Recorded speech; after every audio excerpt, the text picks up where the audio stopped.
با در نظر داشتی بلند گردن حرارت هوا و بیشتری جوانان به شغل آبازی مشغول گردیدند، ما تصمیم گرفتیم که امروز وابسته به تدبیرهای پیشگیری از حادثه‌های غرقشوی سوژه آماده نماییم. بینندگان گرامی، یادآور می‌شویم که امروز در موضوع امروزه وابسته به گذراندن تدبیرهای پیشگیری از حادثه‌های غرقشوی در استودیو دعوت نمودیم پدپلکان خلیفه‌زاده مشکینیسا، افسر مرکز تعلیمی متدی ریاست کمیته حالت‌های فوق‌العاده و مدافع گراجانی نزد حکومت جمهوری تاجیکستان در شهر دوشنبه شامدند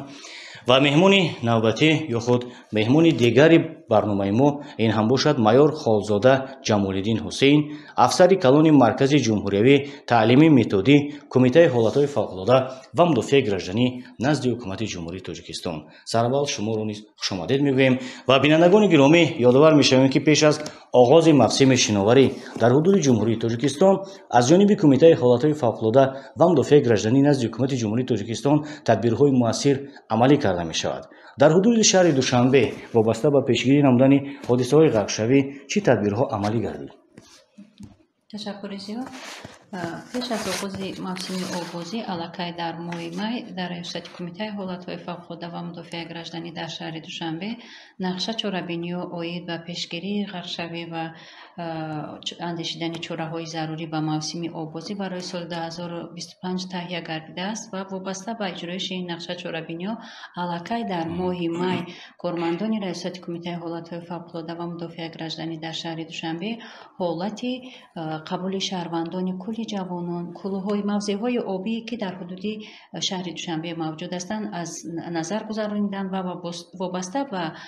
قبول شهروندان، وابسته به پیشگیری حالت‌های غرقشوی، وابسته به حالت‌های فوق‌العاده با کارمندان موضع‌های آبی حدود شهر دوشنبه کارهای فهماندهی گذراندند. این یک چاره‌بینی اگر باشد، چاره‌بینی دیگری که از جانب کارمندان ریاست کمیته حالت‌های فوق‌العاده و مدافع گراجانی در شهر دوشنبه پیش از آغاز موسم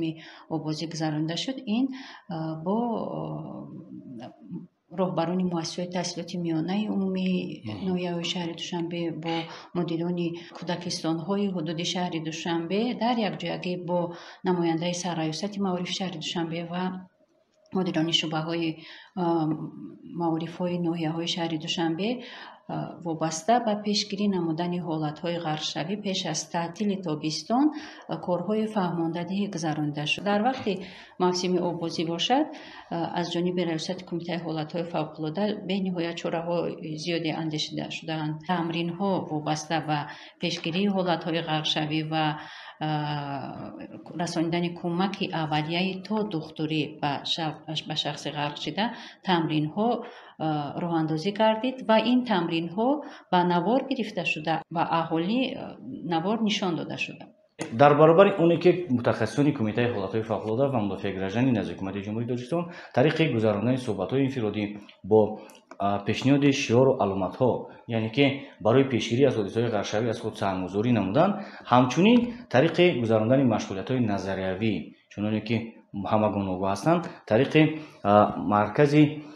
جمهوری متدی تعلیمی کارهای زیادی به عمل آمده شده است و در موضع‌هایی که سیرادم هستند رسانیدن همون براشورکاهایی که به طور دیگر گوییم شعار آویزه‌ها و نصب کردن شعار آویزه‌ها و عموما تمام کارهای پیشگیری کننده تدبیرهای مؤثر عملی می‌گردد. امروز در استودیو مهمون نوبتی ما چون که در بالا قید نمودیم از مرکز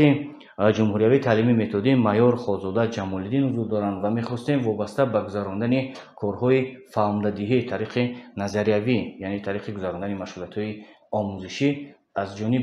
مرکز جمهوری مذکور چه تدبیرها عملی کرده شدند برای پیشگیری از حادثه‌های غرقشوی؟ تشکر محترم پاکانی. از جانب مرکز جمهوری تعلیم متدی کمیته حالت‌های فوق‌العاده هنگام گذراندن مشغولیت‌های عملی با درجه تخصصی هیئت راهبری کننده، سرداری فرمانی و دیگر درجه تخصصی که در اساس نقشه چاره‌بینی‌های مرکز جمهوری تعلیم متدی و برنامه هیئت راهبری کننده و مشغولیت‌های آموزشی فرا گرفته می‌شوند و هنگام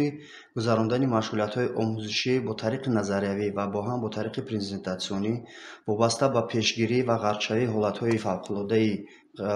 آبازی و قاعده‌های بخطری هنگام آبازی бо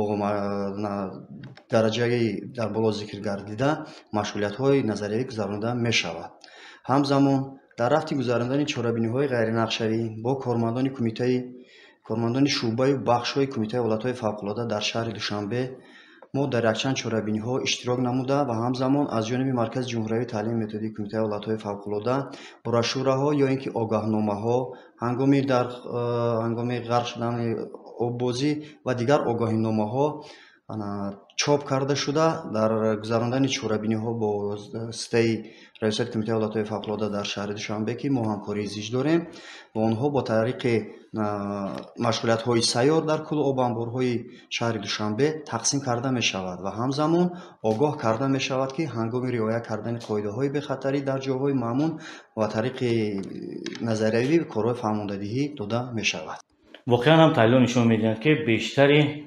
шаҳрвандони ҳудуди ҷумҳурии Тоҷикистон ки бештар ба ҳодисаҳои ғарқшавӣ марбут ҳастанд ҷавонон наврасонанд. дар баробари кормандони Кумитаи ҳолатҳои фавқулодда ва мудофиаи гражданӣ назди ҳукумати ҷумҳурии Тоҷикистон аз тамоми шаҳрвандон, аз тамоми сокинон, меҳмонони кишвар муроҷиат менамоем, хоҳиш менамоем ки дар фасли гармо кӯдакону наврасон наздикону пайвандони худро беназорат нагузоранд ва вобаста ба пешгирӣ намудан аз ҳодисаҳои ғарқшавӣ дар баробари кормандони кумита аз худ саҳмгузор бошанд. бинандагони гиромӣ, дар ин ҷо расидем ба фарҷоми барнома. хайр, то барномаҳои навбатӣ шоду пирӯз монед.